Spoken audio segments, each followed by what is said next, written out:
Oke, baik. So, selamat malam teman-teman semua. Apa kabarnya? All good? Good. Oke, karena pada mute jadi terpaksa pakai jempol dong ya kita semua ya. Jempol kita yang berbicara gitu. Oke. So, selamat datang, selamat bergabung pada acara Make Cafe. Make Cafe acara dari MCF Indonesia yang diadakan setiap Rabu kedua. Mungkin teman-teman ada yang bertanya, apa itu Make Cafe, apa itu MCF, nanti akan diperkenalkan. Namun bagi teman-teman yang baru bergabung juga saya ucapkan selamat datang dan selamat datang pada Make Cafe edisi November, di mana judulnya hari ini adalah 5 Money Talks that Change Your Life. Ketika saya melihat ini, that change my life, saya udah langsung tertarik. Money talk lagi, money coming home ya, kita maunya money coming home dong. Dan sekarang udah money talks lagi. So saya langsung tertarik dan langsung menawarkan jadi moderatornya. Wah, karena ingin banyak belajar dari Hani bagaimana tentang how money can change our life. Tapi saya mungkin aja salah ya, makanya saya tertarik untuk mengenal lebih jauh teman-teman. Langsung stres. Langsung stres. Siapa yang stres? Suara siapakah itu? Ya, stres. Mariani guru Stres, saya ya. soalnya, bayangin kalau guru lu ngomong begitu kan, stres. Ya kagak lah ya, kita ya sama-sama belajar. Nah, baik teman-teman, izinkan saya untuk sedikit memperkenalkan tentang Make Cafe dan MCF Indonesia. Apa itu MCF Indonesia? Terdiri dari 3 kata, M artinya meta, C itu coach, dan F adalah foundation, Meta Coach Foundation. Kalau dengar dari singkatannya itu kayaknya foundation, yayasan gitu ya. Aslinya memang ini adalah non-profit forum, asosiasi non-profit, tempat berkumpulnya rekan-rekan Meta Coach Indonesia. Nah, teman-teman mungkin yang baru kenal, waduh, udah MCF Meta Coach pula. Apa itu Meta Coach? Teman-teman, apakah terbiasa dengan istilah coach, teman-teman? Kalau terbiasa ngasih jempolnya, kalau so-so begini jempolnya, dan kalau nggak pernah begini. Yang mana nih? Terbiasa? Oke, sepertinya Bu Linda terbiasa. Dan kami adalah coach yang mana memfasilitasi seseorang untuk mencapai tujuan. Dan kami dari pendekatan ilmu neurosemantics. Dan fokus utama kami lebih kepada pengembangan mindset-nya. Jadi kita meng-coach orang dari sisi mindset mereka dalam rangka mencapai tujuan. Selama ini mungkin teman-teman juga mendengar kata coach yang dilekatkan dengan sepak bola, atau coach yang dilekatkan dengan mentor, dan juga coach yang dilekatkan dengan konselor. Dan memang ketika kita bicara coach, memang hasil akhirnya adalah performance, bagaimana performance mereka dalam pekerjaan, bagaimana performance mereka dalam kehidupan sehari-hari. Dan hari ini kita mau dengar performance mereka dalam hal keuangan gitu ya. Namun fokus utama kami adalah tentang mindset-nya. Karena mindset itu adalah drive, yang mendrive pengembangan seseorang. Jadi mau ngomong behavior seperti apapun, yang penting adalah mindset-nya. Apakah mindset-nya selaras atau enggak. So disitulah fokus utama kami sebagai Meta Coach. Meta Coach seluruh dunia saat ini sudah ada 3.000-an, mungkin 4.000, dan kami adalah berada di Indonesia mewakili regional Indonesia. Jadi dari Indonesia Barat sampai Indonesia Timur, teman-teman Meta Coach bergabung dalam Meta Coach Indonesia. Saat ini Meta Coach Indonesia dipimpin oleh Irfan Irawanji yang hari ini sedang ada kesibukan lain, jadi belum sempat hadir. Jadi saya mewakili beliau untuk menyambut teman-teman semua bergabung dalam sesi malam ini. Dan Meta Coach juga dibawa naungan dari Perkumpulan Neurosemantics Indonesia yang saat ini diketuai oleh Wahyudi Akbar. So salam mewakili mereka, Wahyudi Akbar dan Irfan Irawanji, untuk teman-teman yang baru bergabung. So mudah-mudahan teman-teman ada gambaran ya, coach itu apa dan Meta Coach itu apa. Meta Coach Indonesia setiap bulan mengadakan acara untuk komunitas, untuk mereka yang suka dengan self-development dalam berbagai area, setiap hari Rabu kedua, yang dikatakan sebagai Make Cafe. Dan kalau teman-teman sudah ikut nih, penasaran, pengen mengulangi kembali, nanti bisa mendengarkan recordingnya, dan itu ada di website Neurosemantics Indonesia. Dan bagi teman-teman yang bergabung dalam WhatsApp group, nanti akan ada info-info lanjutan tentang di mana kami akan bisa menonton rekamannya, bahkan rekaman-rekaman yang bulan-bulan lalu. Tahun ini berarti udah ada 11 rekaman ya, karena udah bulan November. Jadi teman-teman, itu saja sedikit perkenalan tentang MCF Indonesia, tentang McCafe Indonesia, dan tentunya hari ini spesial kita semua ingin mendengarkan tentang Money Talk nih, tentang Money Talks, dan terutama dari expertnya langsung teman-teman. Saya sedikit memperkenalkan tentang pembicaranya ya, teman-teman udah pada kenal belum dengan pembicaranya? Sudah? Kalau sudah jempol lagi dong, jempol, karena ini pada diam semua biar aku tahu aku nggak hang nih. Oke, udah kenal ya? Atau belum terlalu kenal? Atau belum kenal sama sekali? Ya, so Hani saya kenal tahun 2006. Wah, saya pakai CV saya sendiri. Hani udah kirimin gue CV ini, gue mau pakai CV yang lain gitu ya, biar dia deg-degan. Muka kita mirip nggak sih? Mirip nggak sih gue sama Hani gitu ya? Ada yang bilang dua bersaudara. Kalau dulu saya suka ngeledek dia, kita beda lagi Han, gue banyak senyum, lu enggak gitu ya. Tapi Hani yang sekarang sudah berbeda, dia sudah banyak senyum dan juga sekarang ini masih bicara tentang keuangan. Dan beda deh, tahun 2006 ketika dia datang ikut acara di Puncak, dia bilang bahwa saya orangnya apa? Right brainer, not left brainer ya Han ya, gue lupa. Live atau so dia merasa bahwa dia nggak hanya satu part aja dan kurang part yang lain gitu.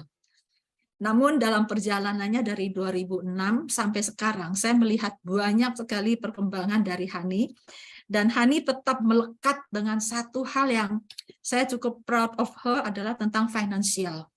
Jadi mau sebagai konsultan maupun sebagai coach, beliau tetap expertnya dalam bidang tentang finance ini. Yang saya tahu Hani selain sebagai meta coach, dia juga punya perusahaannya sendiri yang namanya Pexis, dan Pexis ini juga banyak bicara soal profiling. Ya, so saya akan membacakan profil beliau secara lengkap lebih dari apa yang saya kenal dari beliau. Beliau adalah seorang, nama lengkapnya Hani Gunggoro CFA. CFA, Chartered Financial Analyst. Nah, teman-teman yang orang finance pasti tahu ya apa itu CFA. Yang jelas tahun 2010 dari berapa ya Han? Yang gue tahu adalah di Indonesia tuh nggak banyak yang bergelar demikian. Bener nggak sih? Gue yakin gue bener gitu. Sekarang nggak tahu deh kalau udah banyak ya. Beliau adalah seorang business financial consultant dan juga adalah Think Map Personality Profiler. Beliau adalah banyak membantu para individual dan juga bisnis untuk bagaimana mendapatkan kesehatan secara finansial. Jadi kalau sekarang kita banyak dengar mental health, beliau tentang kesehatan mental secara finansial dari perusahaan dan juga orang-orangnya di dalam. Lalu kemudian beliau juga adalah Think Map Personality Profiler, di mana dia membantu memprofil para individual untuk mereinvent kembali kehidupan mereka, karir mereka, dan juga bagaimana untuk ditulisnya to earn a respected reputation. Jadi teman-teman kalau merasa ingin reinvent your life, datang ke Hani, karena beliau adalah spesialis di bidang itu juga. Jadi ternyata bukan hanya financial ya, tapi juga how to profile ourselves and reinvent your life. Gitu. Itu ya Han ya? Yeah.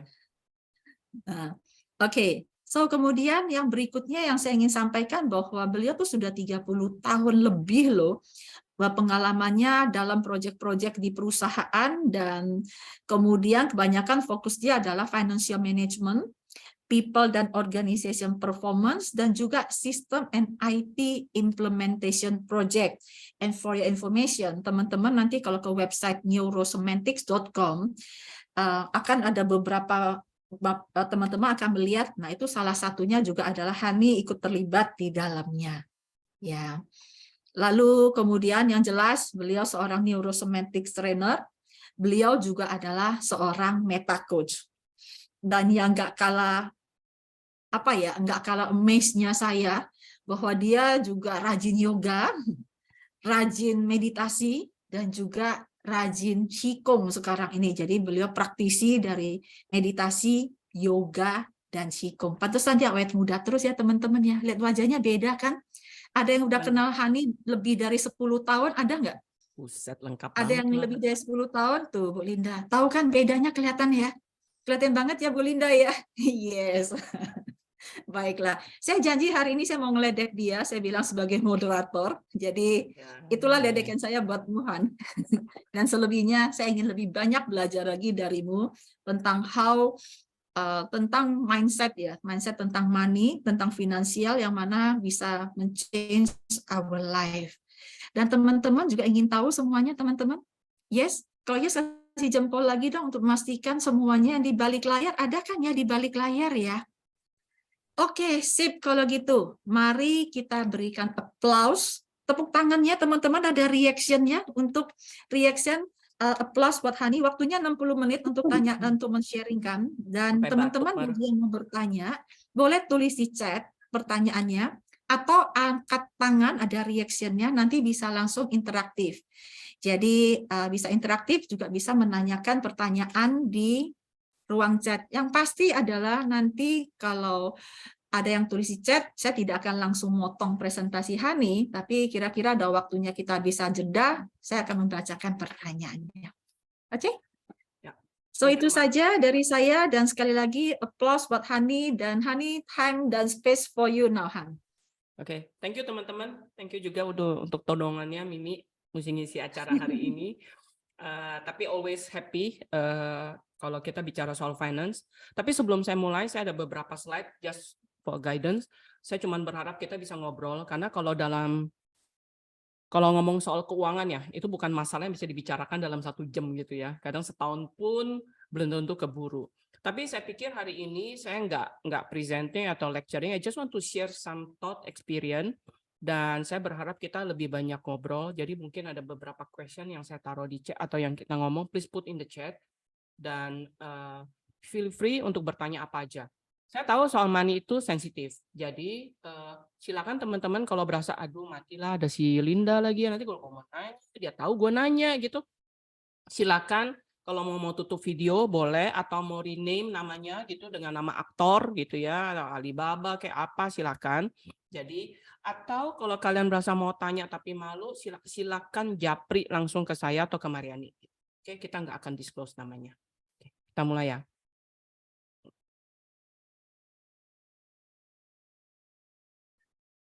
Oke, saya akan skip ini tentang saya sendiri seorang tadi udah dibacakan, saya akan skip. Dan seperti yang Mariani bilang, sudah kurang lebih 30 tahun saya di dunia keuangan, baik individual maupun di bisnis. Dan hari ini saya mau ngomong tentang money talks. Nah, sebelum itu ada beberapa frame yang saya pengen stated. Satu, topik hari ini mungkin tidak langsung bisa menyelesaikan masalah teman-teman. Kenapa? Karena dari pengalaman saya, when we talk about financial, itu kita semua tahu nggak pernah bisa berdiri sendiri. Gitu. Kalau kita ngomong financial, itu ngomong tentang diri kita, orang tua kita, bagaimana kita dibesarkan, apa yang kita pelajari, filter apa yang ada, filter apa yang tidak ada. Gitu. Dan itu yang pertama. Dan yang kedua, kalau ketika kita bicara keuangan, ada beberapa faktor elemen yang perlu dikonsider. Satu soal waktu. Jadi ada timing gitu ya. Dua, starting point kita gitu. Tentu kalau misalnya maaf gitu ya, kita terlahir jadi anak Elon Musk gitu ya, dan bukan mungkin akan membuat sedikit perbedaan gitu. Karena orang selalu bilang, lu lihat aja si Elon Musk bisa, masa lu nggak bisa gitu. Orang suka menggunakan comparison tuh yang menurut saya agak-agak gitu sebenarnya itu. Jadi ada beberapa hal. Yang ketiga adalah ketika kita bicara uang itu bicara subjectivity sebenarnya. Jadi bukan comparison gitu loh. Nah, itu yang menurut saya kadang agak sedikit terlupakan atau bias gitu. Nah, oleh sebab itu ada 5 angle yang saya mau bawa. Oh, sorry, terakhir ada lagi nih. apapun sharing saya hari ini gitu ya, mau namanya money talk kek, mau namanya self talk kek, mau namanya bias kek, limiting belief kek gitu. Yang saya temui selama 30 tahun ini bisa terjadi di semua kalangan gitu.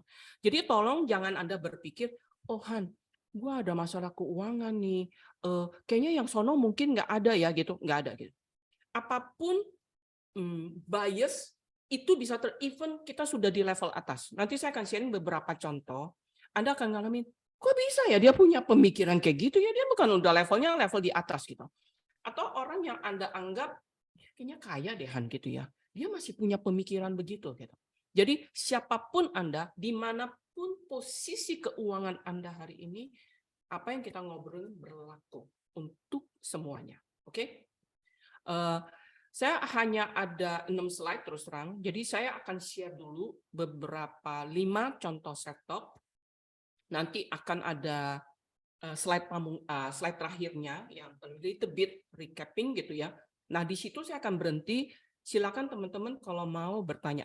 Tapi enggak lah. Sebenarnya mau potong juga beberapa talks ini kalau mau clarify silakan gitu. Oke, kita akan mulai. Jadi self talk yang pertama adalah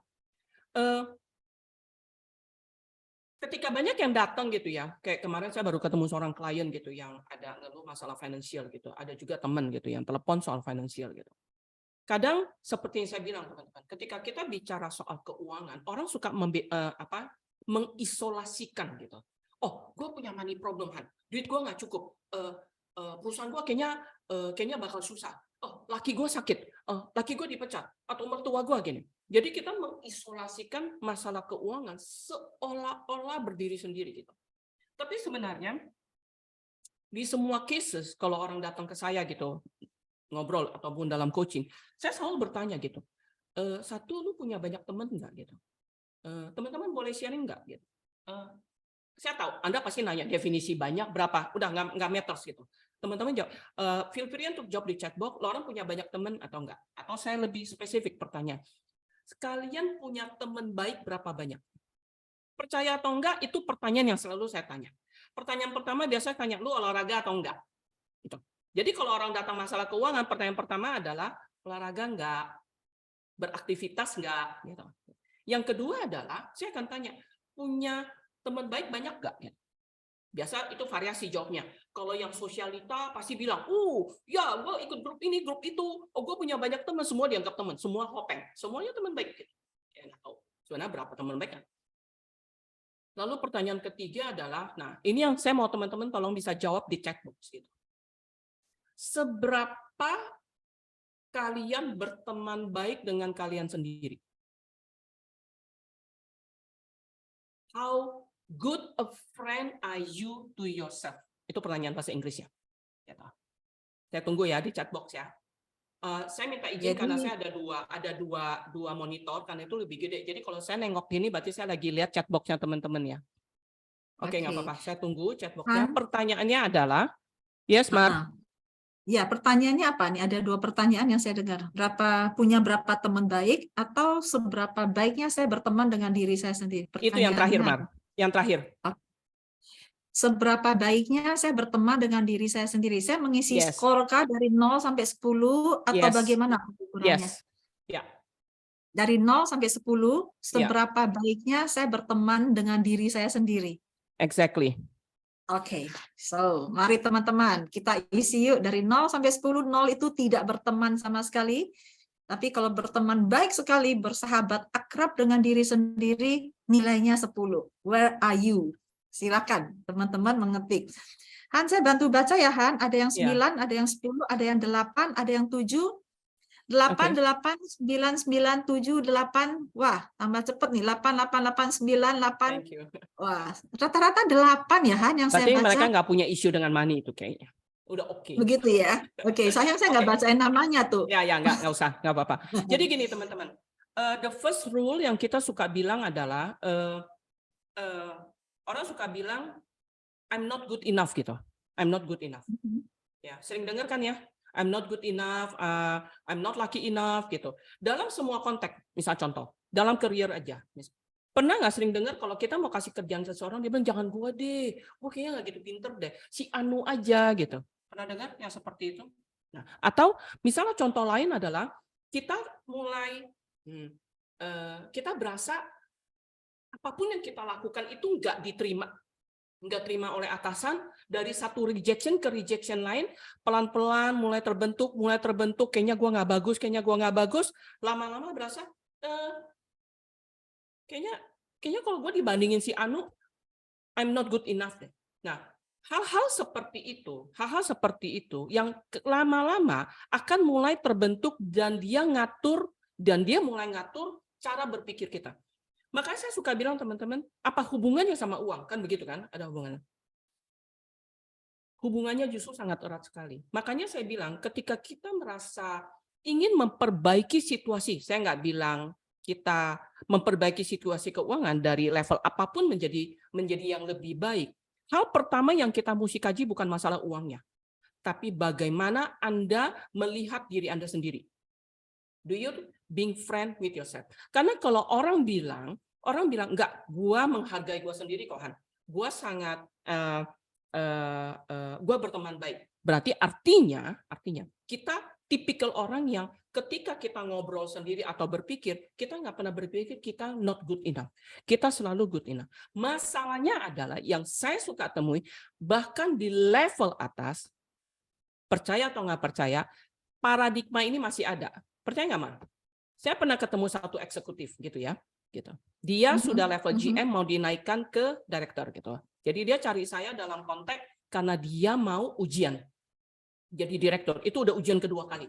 Dan dia merasa dia nggak boleh fail. Kalau dia fail, dia takut kontraknya nggak diperpanjang. So dia cari saya untuk coaching singkat. Kalimat pertama adalah dia bilang begini, gua kayaknya kagak bisa jadi direktur deh. Loh. So, is that a form of I'm not good enough? Dan Anda akan banyak temui gitu loh. Jadi teman-teman, jangan pernah berpikir kalimat I'm not good enough itu hanya terjadi di kalangan bawah gitu. It's not. Itu di semua level. Terus pertanyaan kedua saya, bentar. Lu berasa kayaknya nggak bakal bisa. Iya, soalnya pertama gue gagahan. Karena gue pikir gue udah Terus ngapain lu ikut tes? Kalau lu aja nganggap lu nggak bisa, Dan, ya terang aja lu gagal. Terus dia bilang, sial lu katanya. Tapi benar juga sih. Terus gue bilang, lu sebenarnya mau detailnya atau mau duitnya? Dua-duanya lah, kata gue udah kerja begini lama, gue sebenarnya bisa gitu. Terus kan sangat bertentangan gitu. Jadi akhirnya kita sibuk membicarakan apa persepsi dia tentang diri dia. Dan finally dia sadar gitu. Dia sadar, Mar, apa yang dia lakukan gitu. Karena saya bertanya hari lama, lu berteman baik sama lu sendiri? Ya iya dong. Gue kalau nggak berteman baik sama diri gue sendiri, siapa yang berteman baik sama gue? Tapi begitu digali begitu ya, terus gue tanya, lu perfeksionis gak? Iya. Terus kalau lu ada satu kejadian, lu akan lihat flow-nya atau progresnya? Enggak sih, gue pasti nyalain gue dulu. Oke, yang kedua. Gitu. Yang ketiga, lu sekarang mau jadi direktur, lu mau compare sama, lu ngiri bukan sama orang lain. Adalah dikit-dikit, 3. Gitu. Terus siapa the biggest kritik di company lu? Gue sendiri. Gitu. Terus apanya yang lu teman baik sama lu sendiri kalau begitu caranya? Jadi kadang kita suka nggak sadari, seperti Mariani tadi bilang gitu, mindset-nya tersembunyi di balik layer-layer bawang. Jadi secara tidak langsung itu mempengaruhi kita terhadap uang. Akhirnya dia ngomong uang, dia sempat ngomong uang. Pikir-pikir benar juga ya. Pantes gue tuh nggak pernah dipromot lebih cepat dari orang lain. Jadi setelah kesimpulannya, tadinya dia cari saya karena dia tahu saya pernah ngelewatin promosi itu dan dia pengen belajar tipsnya apa sih, lu ditanya apa gitu. Boro-boro ngomongin itu checklist. Sibuk ngomongin cuma pertanyaan how good are you to yourself. Nah, jadi teman-teman kalau yang merasa punya masalah keuangan gitu ya, apapun bentuknya, mau ada bisnis lagi slowing down atau karirnya kayaknya tahun depan resesi ini gue dipecat atau enggak, apapun gitu ya, investasinya jalan atau enggak, just remember one thing gitu, beberapa habit yang kita lakukan, beberapa conversation yang tanpa kita sadari kita lakukan, itu sebenarnya tidak membantu persahabatan kita dengan kita sendiri, dan itu mempengaruhi persahabatan kita dengan uang kita. Saya kasih contoh lain.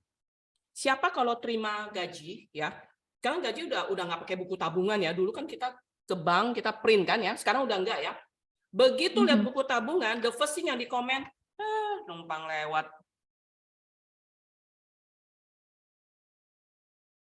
lagi gitu. Capek deh gua. Itu pertama. Ada yang begitu masih punya kebiasaan atau dengar teman di sebelahnya, udah gajian ya, percuma lah, lagi juga habis. Dan ciri-ciri beberapa mindset orang yang sebenarnya dia merasa dia di bawah. Betul dia bekerja rajin, dia punya level yang tinggi atau level apapun. Gitu. Tapi relationship-nya, persahabatannya dengan uang itu tidak baik. Kenapa? Karena persahabatan dengan diri dia tidak baik. Yang cilaka adalah mereka merasa berteman baik dengan dirinya sendiri. Jadi beberapa hidden flaw, bias tersembunyi, ucapan-ucapan tersembunyi seperti itu yang teman-teman perlu sadari. Itu pembicaraan pertama dengan kita. Jadi sesudah ini saya mau teman-teman jawab dengan jujur gitu. Seberapa baik kalian berteman dengan kalian sendiri? Seberapa baik kalian menghargai usaha kalian? Saya setuju, ada yang bilang, tapi kan tetap aja Han, begitu tabungan kan ke print. Lu kan tahu bayar ini, bayar ono, bayar ini, tanggal 15 udah kosong gitu loh. Lu mau ngomong mentality apa, orang duit yang nggak ada? Oh, saya setuju. Jangan ngomong, saya pernah ada di seperti itu. Tapi bedanya, nanti kita akan bahas di belakang adalah, tapi nggak akan ada gunanya. Kalau begitu datang, lu ngomel dulu gitu, sama tuh tabungan, gitu loh. Lu berasa mengeluh dulu, aduh, gua nggak ada duit lagi. Itu. Karena dari kebiasaan kecil seperti itu, yang kalian diamkan, itu yang lama-lama tanpa kita sadari, seperti kata Mariani, yang membentuk mindset kita. Bahwa we are not good enough. Kita stuck dan kita tidak mampu menemukan jalan keluar untuk keluar dari stuck ini gitu. Kita cuma tahu stuck gitu. Kenapa yang kita lihat yang hal-hal yang tidak baiknya. Jadi itu pertama. Mar mau komen sesuatu? Iya, tadi saya dengar cerita. Iya, tadi saya dengar cerita tentang temanmu. Dia merasa berteman dengan dirinya sendiri, tapi at the same time criticize diri sendiri. Yes. So, jadi berteman dan criticize nih, Han. Jadi berapa nih skornya? Kalau bertemannya 9, lalu criticize-nya 7. Ya, that's the point kan.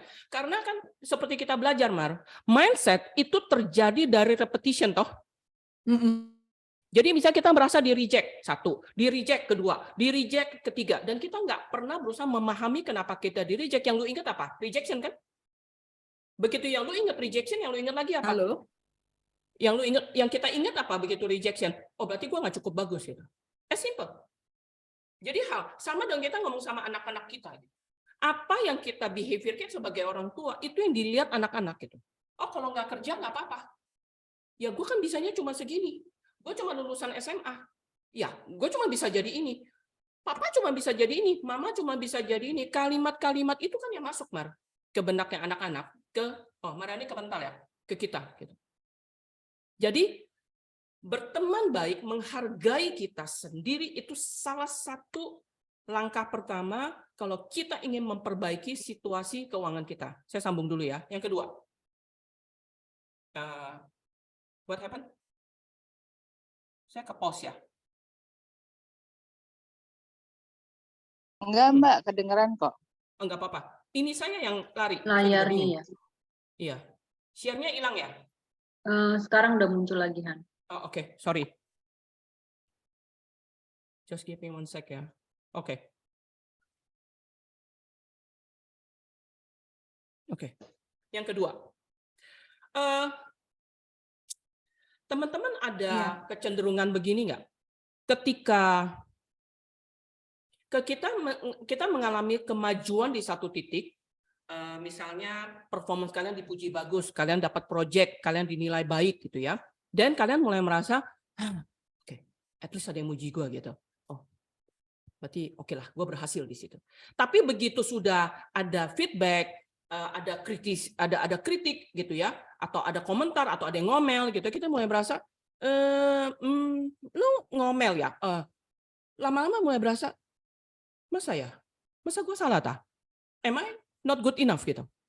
Jadi kita mulai cenderung mengasosiasikan antara kita bagus jika kita dapat pujian, kita nggak bagus ketika kita nggak dapat pujian gitu. Sama dengan uang. Ada punya perasaan gini nggak teman-teman? Ketika kalian atau online jualannya berhasil atau mendapat bonus gitu. Wah, tahun ini bonusnya sedikit lebih baik gitu ya. Oke. Wah, feelingnya happy gitu. Feeling happy, merasa bangga gitu sama sendiri gitu.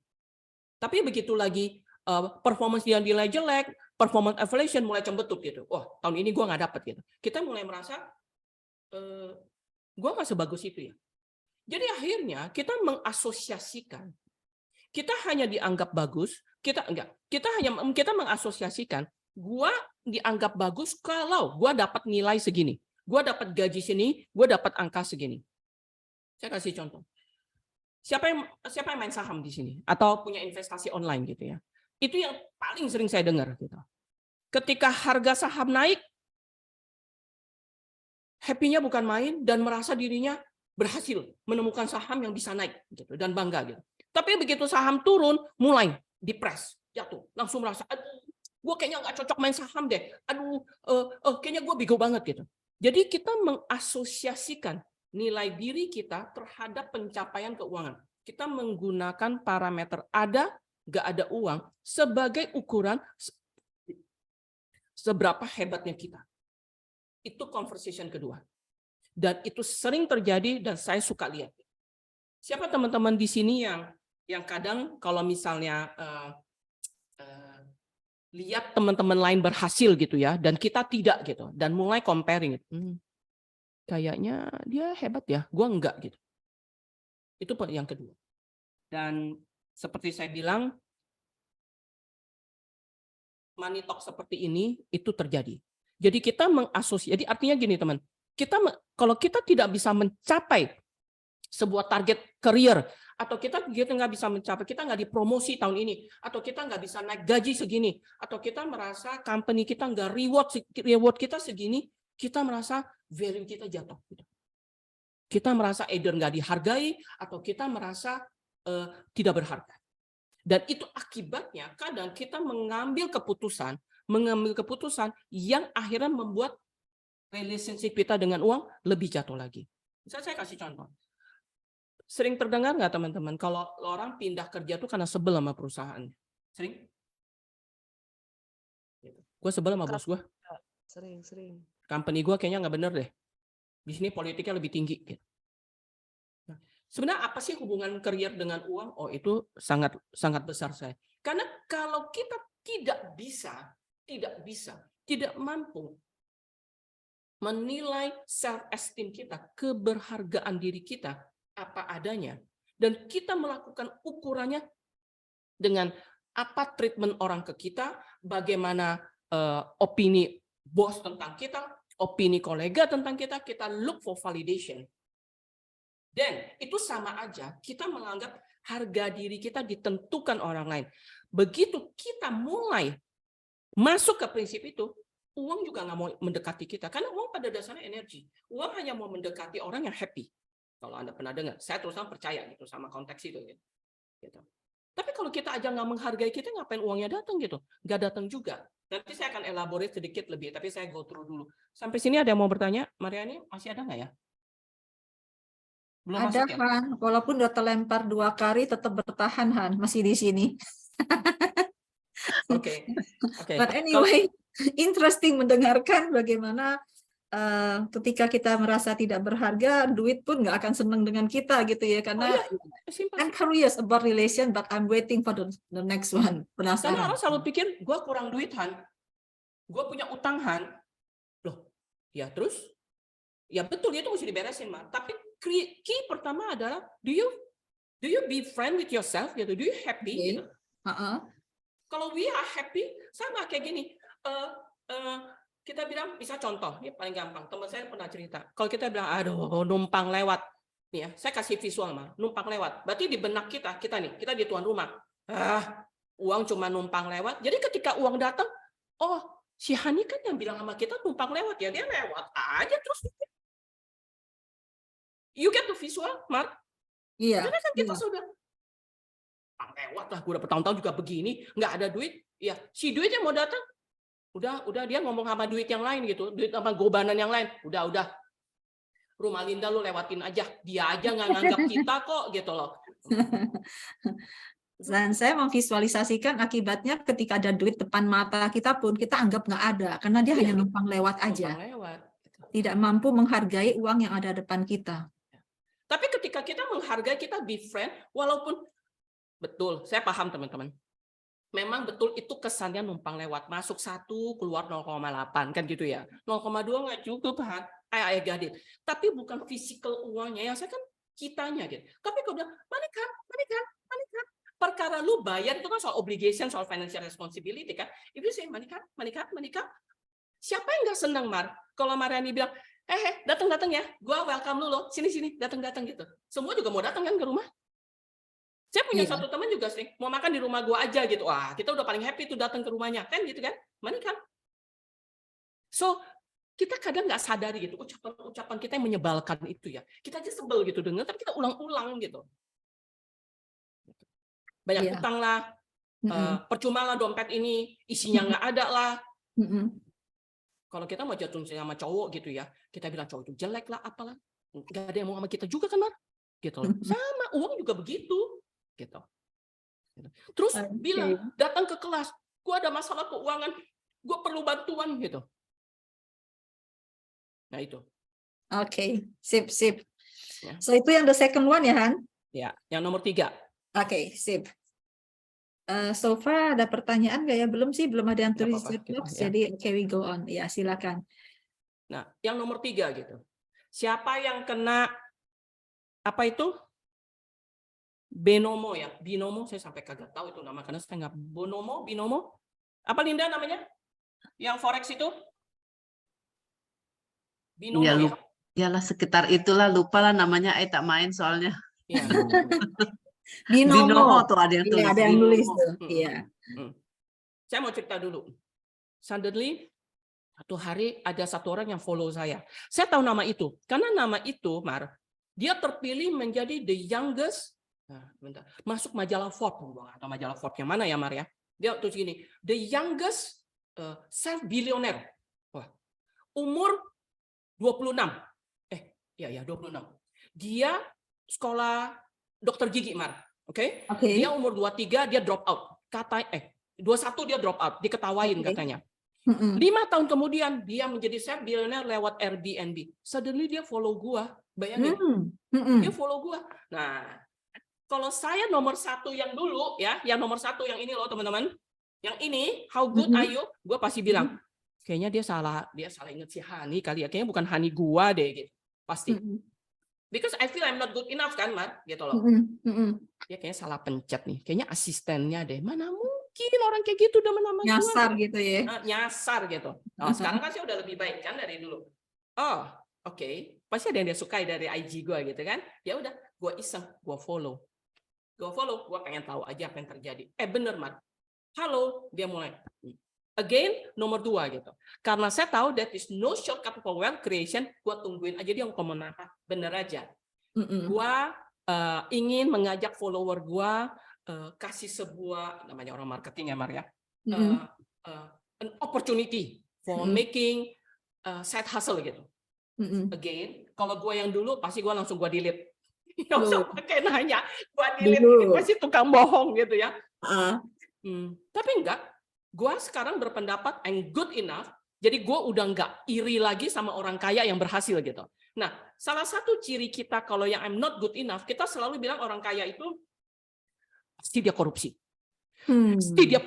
pasti dia kenalannya si Bobo, dia pasti ini, dia pasti itu gitu. Pokoknya bawahnya ngiri deh, Mar, gitu. Dulu, sekarang gue udah enggak gitu. I'm quite confident with myself. Gue pengen tahu dia mau nawarin gue apa, bener aja. Dia mau nawarin side hustle gitu. Oke. Jadi saya cuma mau bilang teman-teman, kadang ujungnya cerita gue belum tahu, Mar. Nanti gue ceritain ya ujungnya ya. Ini masih babak 1, babak 2, babak 3 gitu. By the way, cowoknya ganteng ya, umur 26 gitu. Kalau yang mau cowok ganteng, saya kasih tahu namanya. Masuk ke IG-nya Hani. Oh, gue udah masuk. Ais sudah masuk. Gila, ganteng sekali. Cek siapa friend-nya, kita follow gitu, cari yang ganteng-ganteng gitu ya. Terus saya Saya komentar yang kalimat ini, there no shortcut to wealth creation. Saya ngomong gitu loh. Thank you, gue bilang. Tapi menurut gue, kalau kita mau serius ngeberesin keuangan kita perlu fokus gitu sama apa yang kita lakukan. Jangan kebanyakan maunya. Kalimatnya udah lebih pendek gitu kan. Karena gue udah nyerang ke prinsip dasar kan. Well, yeah, but you know what? Tadinya kalimatnya panjang-panjang gitu ya. Dia mulai, it's kind of side hustle. Oke, gue tungguin aja gitu. Ai belum jawab lagi gitu. Nah, ini yang terjadi teman-teman. Jadi jangan pikir ketika kita bilang to wealth creation, itu terjadi di orang yang lagi nggak punya duit. Totally wrong. Dulu ketika saya belajar mulai main saham, awal-awal, saya mau ceritain, tapi tolong jangan ceritain ke teman-teman CFA saya ya. Saya malu terus terang gitu loh. Kebodohan yang gue lakukan, mari gitu. Oke, saya terus terang investasinya itu tidak di saham, saya di tempat lain ya. Jadi kita mulai saham, gue bingung gimana mulainya gitu ya. Sial, ngaku CFA ya, I bingung gitu ya. Itu lihat saham itu begitu banyak, mana? Itu gue pilih dari mana? Tahu nggak? Nah, yang saya tidak tahu saya terjebak di rule ini gitu. Saya dijebak di rule of instant gratification. Akhirnya gue tanya A, tanya B, lu beli saham apa? Lu beli saham apa gitu. Singkat cerita, investasi pertama saya dengan bangga, dengan malu gitu ya, saya rugi 46% di investasi pertama saya. Ya, gitu. CFA gitu loh. Ya, kalau nggak CFA masih mending, gue masih bisa bilang gue kan bukan orang keuangan gitu kan ya. Ya bilang aja gue salah gitu. Gue CFA, Bo. Salah satu dari 40 wanita CFA di Indonesia, 46% udah bikin malu deh pokoknya. Udah selesai saya pikir-pikir, ini gue salahnya apa ya? Gue salah pilih saham, udah pasti nggak usah ditanya, udah beli sahamnya turun kok, gitu kan? Gitu, nggak usah ditanya lagi gitu loh. Dan berhari-hari gue liatin tuh Excel, gue lihat kanan, gue lihat kiri gitu ya. Ada yang bisa gue lakukan nggak gitu? Then suddenly I understand. Tahu nggak teman-teman saya salahnya apa? Saya pengen get rich quick. Saya pengen cepat kaya. Jadi saya pikir saya tahu. Gue CFA toh, gue kan tahu company-nya. Gitu loh. Harusnya bisa cepat. Ya rugi dikit-dikit nanti gue bisa bayar sell lah, gue cut loss lah gitu. Tapi enggak. Gue terjebak di instant gratification. Jadi social comparison, kalau di grup WhatsApp itu kan keren ya, gue bisa beli mobil. Wow. Gila. Beli mobil Mercy. Dan ini kisah nyata, Ini kisah nyata. Jadi suaminya teman saya beli Mercy. Gitu. Itu cerita sekarang. Sekarang saya udah lebih waras lah ya. Jadi kalau dapat ini berapa persen? Oh, dia bisa beli Bagger 3 kali gitu. Lagi pikir sial. Gue CFA kok nggak bisa ya? Kenapa dia bisa ya? Gitu kan? Social comparison toh. Dan seberapa sering kita terjebak di itu tanpa kita sadari. Teman-teman ada nggak di sini yang pengen punya LV, nggak punya duit lalu beli second hand ya, tapi tetap aja menguras tabungan. Jadi pengen punya. Gue ada satu teman dia pengen punya LV atau Bottega gitu ya. Saya nggak tahu teman-teman tahu atau enggak, di Kemang tuh ada yang jual second hand-nya. Gitu. All brand, masih bagus gitu. Ya kalau lu punya duit nggak apa-apa kan ya Maria. Maksudnya kalau lu beli dengan cicilan BCA yang begitu banyak, yang dengan cicilan lainnya itu kan geblek gitu. Kenapa? Karena social comparison. Dan kita hidup di zaman itu gitu. The growth of media itu membuat orang tuh mau cepet kaya, mau cepet cakep gitu ya. Sampai terakhir kan tahu ya, saya sampai diledekin siapa ya. Saya baru tahu ya di Korea ya, umur 16 tahun hadiah ulang tahunnya operasi mata, Gila, gue baru tahu tuh. Bukan operasi mata dan hidung kali ya, jadi semua hidung jadi, sama bentuknya ya. Untuk para ibu-ibu yang punya anak teenager, kalau sampai mama, gue mau operasi mata, itu normal gitu ya. Gue yang nggak normal, gue tidak tahu gitu. Tapi it's about instant gratification, it's social comparison, dan itu terjadi di semua kalangan. Seberapa sering teman-teman lihat ada orang yang punya bisnis baik, udah baik-baik nih bisnis baik-baik, dia tergiur usaha batu bara, dia masuk batu bara, padahal dia nggak ngerti. Dan meninggalkan bisnis yang lagi di jalan. Exactly. Dan narik duitnya. Social comparison. Gitu. Atau tabungan lo apa? BCA. Oh, tabungan ini bunganya lebih tinggi loh. Semua orang kaya ada di situ. Kalau lu masuk, lu berteman sama si Bobo A, si Bobo B, Bobo C, dia pindah tuh duit gitu. Heran saya gitu kan. Tapi karena gue pernah bego juga, jadi gue ngerti. Gitu. Jadi singkat cerita, teman-teman, kalau mau ngeberesin keuangan, tolong, elemen yang perlu diperhatikan waktu. Nggak ada itu yang namanya cepet, easy come, easy go. Jadi kalau kalian merasa, tapi Han, gue udah usaha loh Han, udah setahun ini kayaknya nggak ada hasilnya. Ya sabar. Dan saya menemukan apa tau nggak Mar? Beberapa teman saya yang sangat berhasil di saham, itu model cek semua Mar. Sial, itu kagak ada yang cakep itu. Cek. Maksudnya? Kagak ada tuh tampangnya kayak di IG pakai baju. Itu kagak ada model cek. Iya. Yang pakai bajunya, ya ampun, my God. Gua aja udah dikomentarin ya fashion gitu ya. Lu lebih parah dari gua. Dan begitu gua tanya jumlah saham berapa sih? Udah Mar. Jumlahnya di bawah 10, nggak kayak kita yang sok jago. Satu masa cuma jam gua banyak sampai teman gua bilang, lu tuh sebenarnya orang keuangan atau orang marketing sih kenapa punya saham gitu banyak gitu, bego banget gitu. Iya. Jumlah sahamnya sedikit karena dia bilang it's not about quantity, it's about quality. Kan gue mesti baca, kan gue mesti riset. Loh, tapi kan si anak bilang ini, beli ini. Ya gue boleh suka barangnya, gue nggak usah beli kan. So dia menjawab antithesis ya terhadap social comparison. Dia nggak peduli lu beli apa gitu. Dan itu proses yang disiplin. Masuk ke nanti nomor 4. Sampai sini oke. Jadi kalau teman-teman sekarang dalam konsultan keuangan karena korban sosial media, korban fear of missing out, semua orang beli nanti tinggal satu, nanti lu ketinggalan atau lu ikut kursus ini, lu ikut kursus kecantikan ini, tanam benang ya, tanam benang kan? Ya satu masa saya dibujukin tanam benang. Lu nanti kehilangan diskon. Salah. Nah, kalau tanam benang gua waras gitu ya, salah tuh bujukin gua. Diskonnya bagusan 40%. Dokternya baru belajar di Korea. Nah, itu salah ngomong, Mar. Baru belajar. Ya, gila dia jadi gua kelinci percobaan. Ya. Tapi gua tidak tergoda dengan 40%-nya gitu loh. Nah, seberapa sih sering kita tergoda, teman-teman demikian? Mumpung lagi diskon. Si Anu punya, si Bapak punya, nanti anak gua butuh. Butuhnya nanti, Mar. Nanti. Gitu. Jadi, ya itu. Tanpa kita sadari kadang kita terjebak di masalah keuangan seperti itu. Sama juga dengan pindah kerja. Sama dengan berbisnis gitu. Ikut-ikutan. Oke, saya sambung dulu ya. Gitu. Itu yang nomor 3 ya Han ya. Bagaimana kita pengen cepet-cepet dan akhirnya terjebak di instant gratification tadi gitu ya. Iya. Namanya juga si binomo.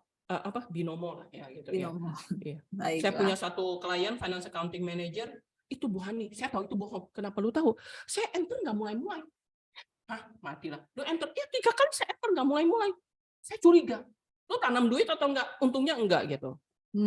Tapi dia ngaku. Tapi saya sempat tergoda sih Bu.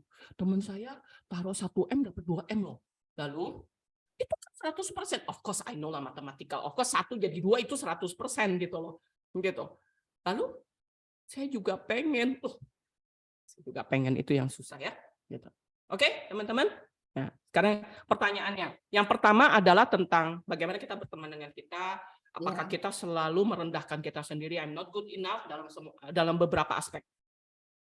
Yang kedua adalah kita menilai diri kita tuh berdasarkan uang. Jadi kita jadikan uang tuh sebagai alat ukur. Gitu. Kalau ada banyak kita hebat. Kalau enggak kita enggak hebat. Yang ketiga adalah mau cepat. Kita hidup di zaman cepat gitu ya. Apapun mesti cepat gitu. Enggak cepat kayaknya enggak afdol. Nah, yang keempat adalah kalau dipikir-pikir ya, siapa yang di sini nggak punya kebutuhan gitu? Semua pasti punya kebutuhan kan? Ada yang bilang gue nggak butuh makan setiap hari gitu kan? Kayak ada gitu ya. Atau misalnya gue butuh makan sehari 3 kali, gue nggak butuh cakep. Ya nggak ada juga gitu ya. Semua pasti punya kebutuhan, tapi itu bukan alasan gitu. Pertanyaannya adalah bagaimana respon mindset kita terhadap kebutuhan kita? Kita menjadikan itu sebuah tanggung jawab atau sebuah jadi hutang piutang yang nggak jelas, Mar. Contoh, lu mau seperti teman baik saya satu sharing, dia kerja naik taksi, dia berapa mahal, dia mau nyicil mobil, lalu gue mau nyicil mobil, gue mesti nabung lah, gitu, simple, gitu loh, Mar, gitu kan? Ya dia beli mobil yang sesuai dengan kebutuhan dia. Dia hitung-hitung, oh masih cukup gitu. Itu contoh kita menjadikan financial responsibility. Jadi sebenarnya yang saya mau bilang ada atau gini, iya, saya nggak cerita ini waktu saya baru kuliah. Jadi kakaknya teman saya itu dia mau jadi salesman. Dia bilang gini sama mamanya. Waktu itu ceritanya papanya baru meninggal. Iya Ma, gua kan mau jadi sales. Jadi sales kan mesti kelihatan gaya. Terus mamanya bingung. Terus kenapa? Mobilnya mesti BMW Ma. Baru juga mulai, oh mesti gaya. Ya, akhirnya setahu saya mereka lebih terlibat ke dalam kesulitan keuangan. Itu yang saya contoh menjadi liability gitu. Jadi sebenarnya orang suka akhirnya dia menyalahkan faktor luar. Ekonomi lagi krisis, proyek gue dibatalin, harga jadi mahal, anything. Pokoknya dia salahin orang luar gitu. Padahal sebenarnya kontrol bisa di tangan sendiri. Setiap orang pasti punya kebutuhan gitu. Nggak cuman kita bisa bilang, ya tapi kan lu udah kaya loh. Pernah teman-teman ada yang tahu nggak lagi rame? Income 1 miliar sebulan. Ada yang tahu? Di internet lagi rame tuh. Teman saya langsung bilang, nah itu kalau iri tanda tak mampu begitu, itu pasti ada apa-apanya. Capek bener deh gitu. Kalau saya cuma bilang, wow hebat banget. Industri apa? Insurance. Wah ya. Oke. 1M di interview 3 orang kan. All lady. Kalau ada yang mau bisa dapat 1M, dengerin aja itu. Japri saya ya, ini saya kasih tahu. YouTube-nya apa gitu. Saya sih nggak nonton, saya dikasih tahu gitu. Karena yang interview anak CFA. Dan pertanyaannya adalah prosesnya bagaimana gitu. Kalau kita dapat uang, ya, money come. Jadi ingat ya teman-teman, mulai besok nggak boleh bilang, ya nggak boleh ya. Pasang muka secara mungkin walaupun habis kita mesti bayar. Nah, pertanyaannya adalah, kita punya habit itu nggak? Kita dapat uang, kita saving dulu, kita investkan, baru spending. Atau terbalik. Kita dapat uang, kita bayar dulu, kita spending dulu, sisanya baru kita simpan. Itu kan sebuah pilihan, Mar. Dan itu within your control gitu. Seberapa disiplin kita hidup dengan prinsip itu. Maka pertanyaannya teman-teman yang sampai usia sekarang, mau udah retire kayak belum retire kayak anak muda kayak, kita coba bertanya. Self talk gitu. Kita sudah cukup bertanggung jawab belum? Kita membuatnya sebuah tanggung jawab nggak atas kebutuhan kita, atau kita membuatnya menjadi carut marut gitu. Oke, sambung dulu ya Mar, yang kelima. Silakan.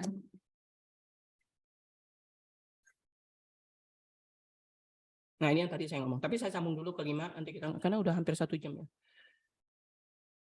Belum udah sih, menabung. masih ada 35 menit kok. Oh, oke, good. Siapa tahu kalau nggak ada yang tanya jawab kita ngobrol aja. Anyway, terus yang terakhir kita nabung nih Mar. Kita nabung, kita punya uang dikit, tapi kita nggak pakai.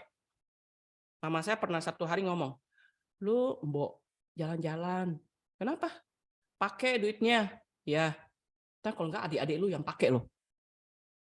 Terus saya bilang, mana bisa? Ya kalau lu mati dulu. Sial, mama gue pintar juga ya. Itu conversation yang merubah hidup saya. Dan ya, lu kerja keras begitu, entar kalau tiba-tiba mati, goblok. Gitu. Dengan bahasa daerah gitu ya, gitu. Saya diomelin. Makanya itu kalimat saya. If you do not enjoy your money, someone else will. Gitu. Jadi kalimatnya jangan mau bodoh, pakai. Gitu. Beli apa yang mau beli. Gitu. Nah, kenapa ini muncul, Mar? Karena saya menemukan termasuk di saya sendiri gitu ya. Orang suka bilang gua nggak ada duit gitu. Yang punya duit juga pusing sih malah sebenarnya gitu ya. Jadi isunya bukan duitnya sebenarnya. Isunya adalah di kitanya gitu. Saya tahu ada beberapa perusahaan udah begitu banyak, udah begitu kaya, pusing karena bagi warisan gitu. Jadi saya berkesimpulan. Nggak punya duit pusing, punya duit pun pusing gitu. Tapi kalau punya uang, nah pertanyaannya kenapa kalau kita punya kadang kita nggak bisa enjoy gitu. Ya, salah satunya kita selalu berasa kalau dulu terus saya berasa mana cukup gitu. Nanti kalau kurang gimana? Akhirnya kita sibuk terus bekerja karena kita merasa nggak cukup. Nah, apa yang teman-teman sadari dari kalimat saya? Yang contoh pertama sama contoh kedua sama aja, kita playing small game gitu. Ngerti ya teman-teman? Playing small game. Nanti saya minta Marian ya, jangan terangin ya. Playing small game adalah kita bermain, kita playing small gimana jelasin bahasa Indonesia ya Mar? Mungkin bisa bantuin nggak? Playing small adalah ketika kita menganggap value dari apa yang kita miliki itu terlalu kecil. Gitu. Kalau yang tadi kita merasa kita not good enough, kalau ini udah punya dana kita merasa terlalu kecil. Jadi yang kita lihat tuh uangnya kecil aja gitu, kecil. Orang lihat itu gede, kita lihat kecil gitu. Akibatnya kita juga nggak bisa enjoy kita sendiri. Itu contoh yang kelima. Jadi sebenarnya kita stres dengan diri kita nggak tahu tujuan hidup, punya uang kita nggak bisa enjoy, punya uang tapi nggak punya kegiatan, nggak punya tujuan hidup yang pasti. Gitu. Sampai sini dulu, Mak. Ada 5. Sebelum saya masuk ke slide terakhir. Oke. So Han, saya coba cek di ruang chat tidak ada pertanyaan kecuali ada yang bilang beli kepiting. Lihat ada di TikTok, saya nggak tahu nih apa yang dilihat yang ada di TikTok, Bu Tami. Tapi saya coba memahami ya Han, sebagai orang awam, wah, saya perlu feel good enough with myself nih gitu. Ya, Karena betul. ketika tadi kamu ngomong soal nomor 1, kayaknya gue juga termasuk yang begitu deh ya. Never good enough gitu. Jadi kalau yang 5 money talk ini, yang pertama itu adalah bagaimana how good are you with ourselves, seberapa besar pertemanan saya dengan diri sendiri. Jangan berteman tapi criticize myself ya. Perlu merasakan bahwa I deserve gitu. Dan kedua adalah tadi kamu bilang bagaimana kita menggantungkan keberhargaan kita dengan uang. Artinya bahwa jangan merasa berharga karena punya uang, lalu tidak merasa berharga karena merasa nggak punya uang. Itu kan yang dimaksud kan? Ya. Oke. Karena uang akan menyukai orang yang menganggap dirinya berharga. Ya dong. Oke. Kita mau yang datang tuh gobanan dan bukan 2000-an gitu. Ya kita mesti merasa lebih 50.000. Masa kita merasa diri kita 2000-an? Yang datang 2000-an lah gitu. Oke. As simple as that gitu. Dan saya juga melihat dari sisi yang lain bahwa ketika kita merasa berharga, kalau kita mampu menghargai diri kita juga mampu menghargai hal-hal lain termasuk uang itu sendiri. Yes. Jadi jangan melihat itu semua ada duit tapi kita merasa nggak ada duit karena kita udah punya benchmark sendiri. Gue baru merasa kaya kalau angkanya segitu, padahal kita udah punya loh gitu ya. Dan yang nomor 3 adalah bahwa nggak ada yang instan dalam hal ini. Kita perlu punya satu, kalau gue tadi dengar sih bagaimana dirimu yang CFA tapi bisa salah dalam hal ini karena ingin semuanya serba instan, tapi kita perlu tahu bagaimana untuk punya prinsip gitu dalam hal keuangan atau gimana nih hanya nomor 3 ini. Jadi maksudnya gini, karena kita bilang nggak ada shortcut, Mar. Jadi kan segala sesuatu butuh waktu toh. Ya. Segala sesuatu dalam accumulate. Saya nggak mau pakai kata mencari uang ya teman-teman saya. Jadi kalau bahasa Inggrisnya, kita earning and accumulate our wealth itu butuh waktu. Jadi kalau kita lihat orang lain kelihatannya cepat dan kaya, nggak usah ditiru. Nggak usah langsung ditiru gitu loh, Mar, maksudnya. Gitu loh. Gitu. Karena pada dasarnya isi come, isi go. Kita perlu believe dengan apa yang kita kerjakan. Kan itu kan masalahnya. Akhirnya karena kita sibuk lihat orang, kita jadi nggak believe dengan prinsip kita. Gitu. Seperti contoh tadi saya bilang, teman saya super encek itu gitu. Dia pilih sahamnya di bawah 10 dan dia believe dengan metode dia. Metode gue lain daripada yang lain. Tapi gue bisa sekolahin anak gue gitu.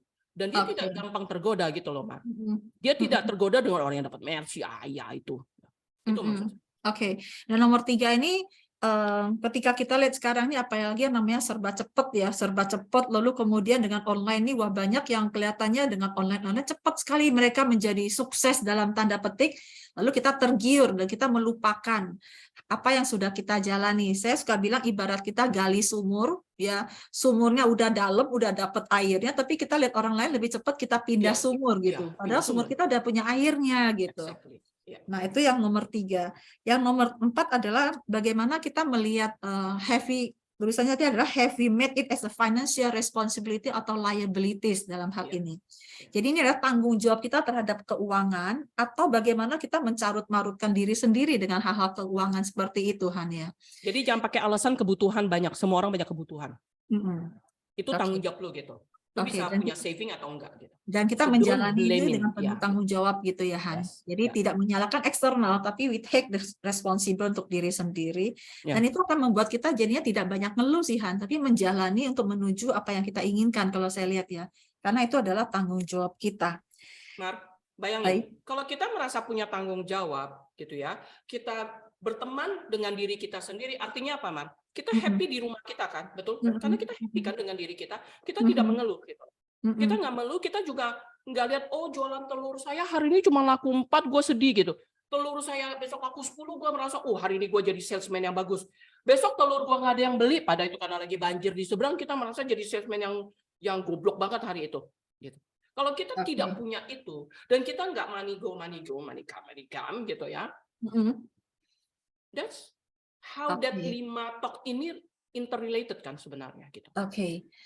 Iya, Han, kalau saya lihat dari 5 money talk ini, yang paling penting adalah bagaimana kita get peace with ourselves ya, tidak membanding-bandingkan dengan orang lain, merasakan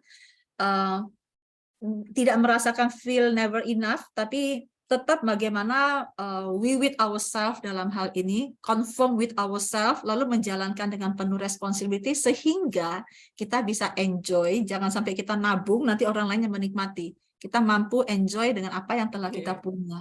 Udah capek kerja-kerja, sakit jantung mati gitu kan. Iya, itu Saking dia. kerja So, kerasnya. Because iya. selalu merasa kurang. Harus terus cari, kerja lembur terus, mati. Udah yang nikmatin orang lain. Itu karena kita tidak bisa menghargai uang dan tidak Dan bisa tidak berteman baik menghargai dengan diri diri kita. sendiri. Ya, Exactly. tidak berdamai dengan diri kita.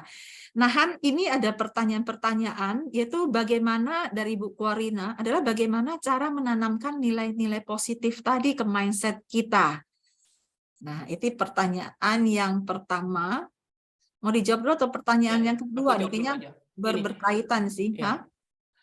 Saya jawabnya gini ya Bu Karina ya. Tadi sorry namanya Quarina, siapa? iya. Quarina. Gini.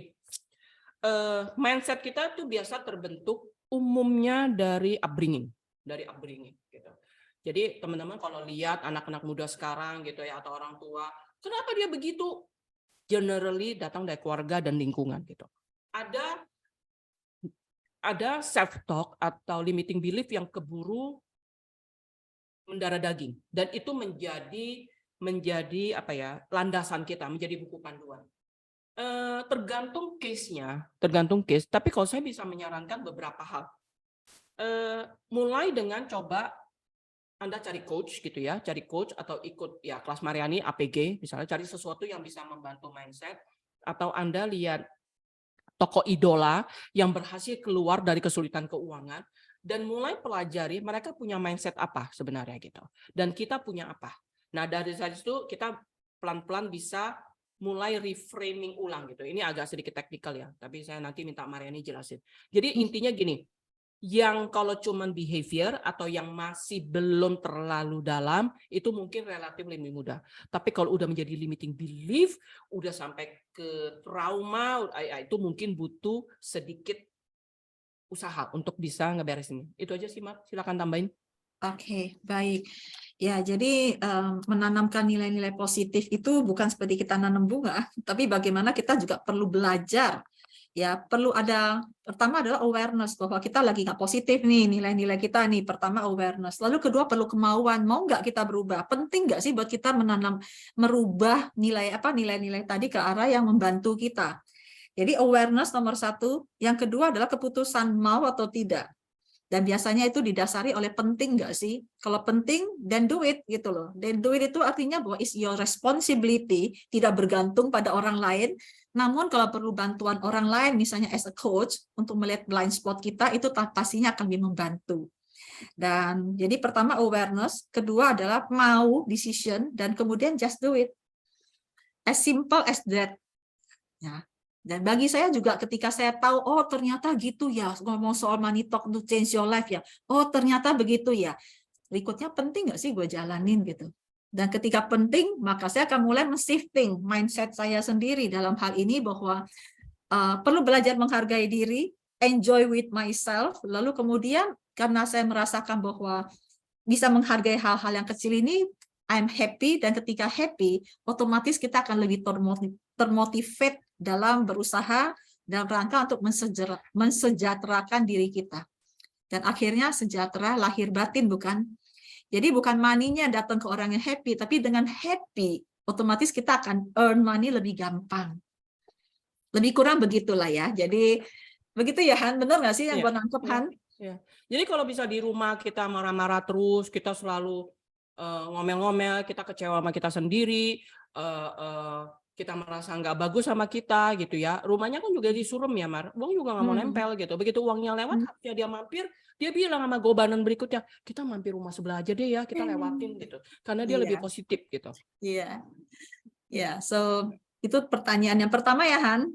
Oke. Mudah-mudahan menjawab. Dan yang pertanyaan yang kedua adalah jika kita sudah terlanjur memiliki mindset yang kurang tepat, bagaimana cara mengkoreksi atau meriset mindset tersebut? Kayaknya udah dijawab tadi ya, Han, yang pertama. Atau ada tambahan? Mungkin saya tambahin begini sih. Yang bertanya siapa ya? Sorry tadi. Cialina Wongso. Hai. Enggak sih, tunggu. Yang bertanya, iya betul, Ibu Cialina Wongso. Hai, halo. Ya. itu sama dengan begini. Kurang lebih sama, hanya saja kita perlu tahu konteksnya juga, Mar. Itu maksud saya gitu ya, gitu. Ketika kita bilang mindset-nya itu tidak tepat, apakah di konteks tertentu atau secara overall gitu. Dan teman-teman gini, tahu nggak kenapa? Saya kasih ilustrasi ya. Anggaplah kita berasa, Han, gue stuck banget loh, Han. Oke, ya udah, gue nggak tahu mesti ngapain. Sebenarnya kadang orang udah ngomong gue stuck lah, gue punya mindset jelek lah, dan dia nggak bisa berubah lah. Sebenarnya, Mar, dia ngomong apa, Mar? What does it implies gitu? Dia tidak menemukan jalan keluar kan sebenarnya gitu. Tapi kalau dia nggak ketemu jalan keluar dan dia diam aja, 5 tahun berikutnya dia bertambah umur 5 tahun dan mungkin masalahnya tidak pergi gitu. Jadi poinnya adalah seberapa kita memutuskan kita mau berubah gitu. Seperti Mariani bilang, kalau kita sudah clear, oh kayaknya mindset gue ini salah deh. Kayaknya clarity-nya gue clear. Ya udah, gue tahu, gue aware, gue akui, gue terima gitu. Gue mengakuinya gitu. Ya udah, habis itu kalian harus membuat keputusan dulu, gue mau berubah. Gitu.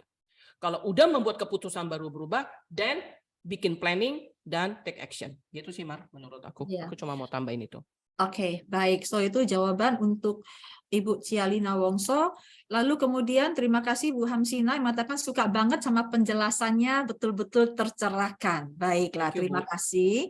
Dan kemudian dari Ibu Cialina Wongso, dan mungkin ini yang terakhir sebelum kita lanjut slide berikutnya ya, Han, kalau masih Ya. punya slide kan ya. Oke.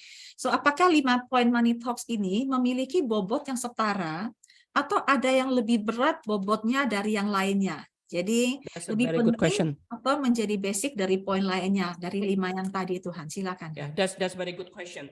Gini, setiap dari kita umumnya ada 1-2, kita mungkin bisa memiliki 5-5-nya.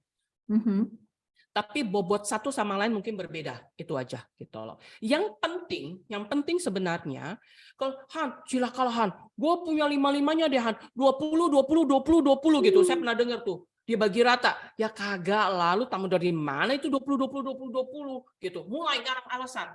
Yang challenging adalah menurut saya, Mark, kemampuan kita pertama aware dulu masa lalu apa gitu.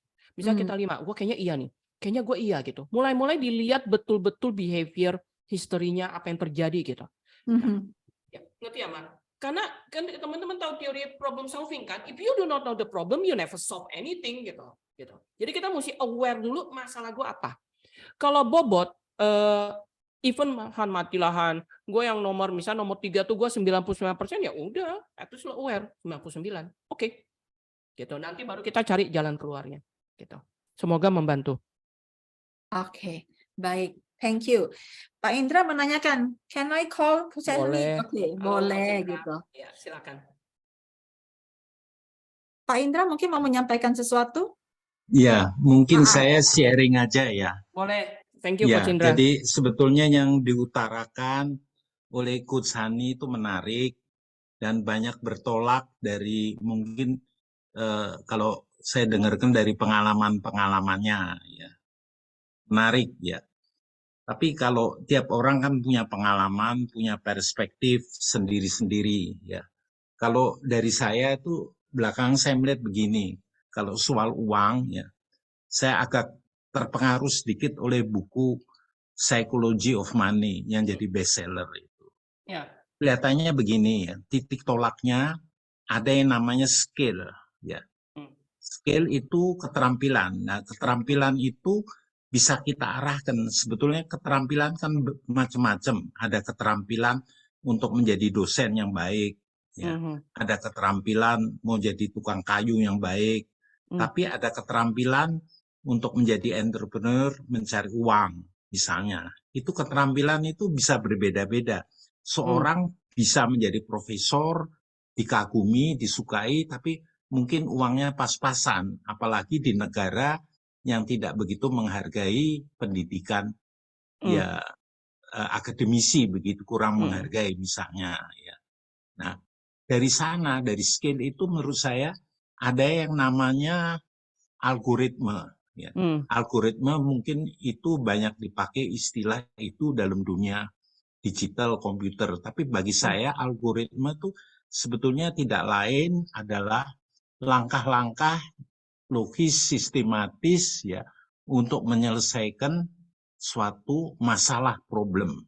Ya, kadang-kadang algoritma itu dalam mencari uang juga kita harus menguasai algoritmenya. Misalnya algoritma dalam main saham. Ya. Katakan kita kalau gayanya mirip Warren Buffett, Peter Lynch itu lain lagi dengan sifatnya spekulatif. Ya. Jadi skill itu sendiri satu soal. Tapi di samping skill itu satu lagi ada faktor psikologi. Ya.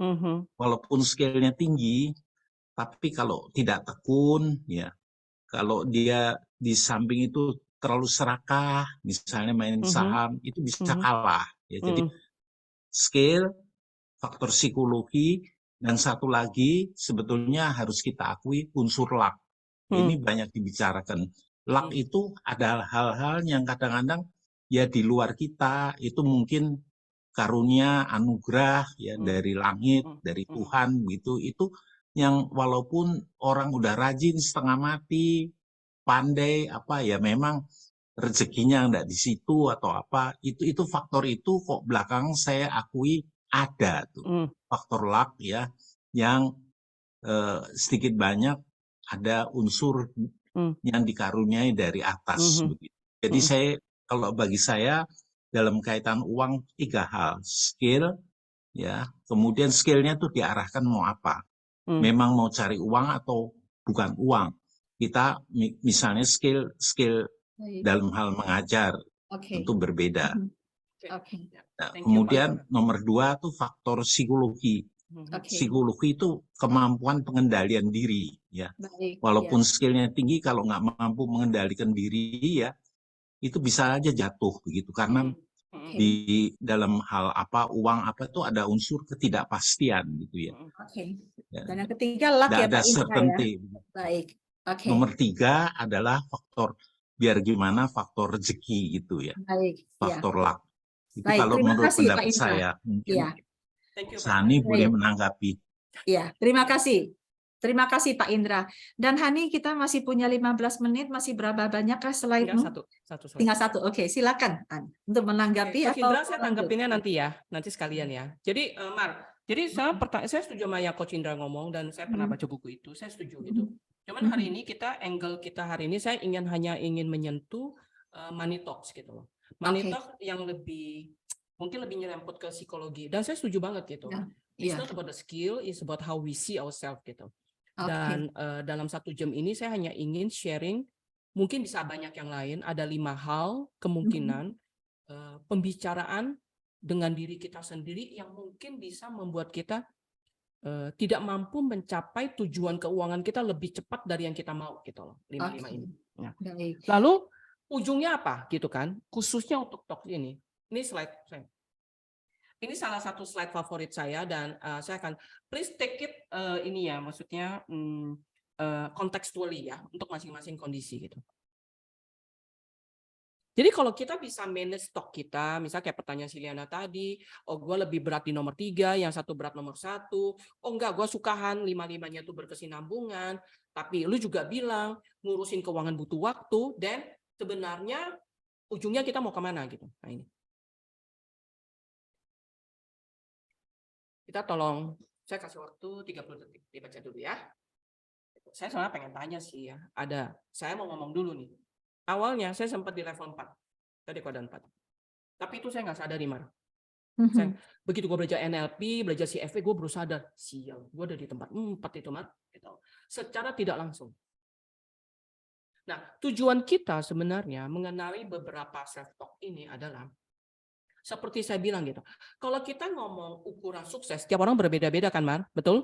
Definisi kaya orang berbeda-beda gitu ya. Ada orang yang bilang kaya jika dia punya rumah di Amerika gitu. Dia bilang enggak, gue punya rumah di Tangerang, asal gue beli sendiri aja udah kaya. Gitu. Oke. Jadi lihat diagram ini harus dalam konteks kita masing-masing gitu. Satu-satu saya mau bahas. Nomor 4 saya bahas belakangan gitu ya. Tentu impian kita dan saya sudah menemukan beberapa orang di kuadran 1. Dia secara keuangan memang oke, rich lah, saya bisa bilang rich gitu ya. Tapi mentality dia juga rich gitu, Mar. Contoh, saya kasih contoh. Jadi dia, itu yang saya bilang, dia playing the big game. Dia nggak playing the small game gitu. 1, dia nggak gampang iri hati sama orang, Mar. Oke, mungkin karena dia sukses gitu ya, dia sukses gitu. Dan dia appreciate kesuksesan orang lain gitu. Jadi dan dia fokus pada dunia dia, pada industri dia, pada kerjaan dia gitu. Dia nggak gampang pindah-pindah. Dia value money, nah teman-teman ya, dia value barang-barang itu sangat kontekstual. Oke, jadi dia nggak merasa perlu punya Ferrari 30. Gitu. Pusing, gua nggak ada garasinya, mahal katanya sekarang. Contoh gitu. Jadi common sense gitu. Dia mungkin naik bisnis kelas, ya gua punya duit, gua cuma anak 2, ya gua pakailah duit gua gitu. Jadi dia rich mentally, dia rich financially. Jadi di kepala dia kaya gitu. Yang susah kan kalau yang nomor 4 ya, Mar. Udah kagak duit, dia playing victim mentality gitu. Itu contoh yang saya bilang tadi, teman-teman. Begitu terima gajian, lewat. Kerja capek-capek, duit cuma segini. Si Anu minta duit terus, si adik gua minta duit terus, nggak bisa kerja gitu. Atau kita mentality kita iri gitu sama orang gitu. Kok tetangga bisa, gua enggak gitu. Jadi yang perlu kita capai, nanti saya bahas nomor 203 adalah kalau kita bisa mulai dari 5 talks ini, sasarannya adalah kita mungkin perlu waktu dalam betul-betul financially kita bisa mencapai level yang kita mau. Tapi yang kita perlu sasaran adalah jika teman-teman masih ada di poor mentality, harapan saya Anda bisa rich mentality. Lu boleh mungkin nggak punya duit sebanyak tetangga, tapi gua merasa gua kaya. Saya kasih contoh. Kalau saya bilang sama Mariani gini, Mar, gua pengen, gua baru berasa sukses, goal gue ya Mar ya, gue baru berasa sukses kalau misalnya konsultan gue bisa segede KPMG, Mar. So what does it implies you? Masih Karena belum lo bisa gede, kan? sukses. Iya. Gue belum sukses gitu. Iya.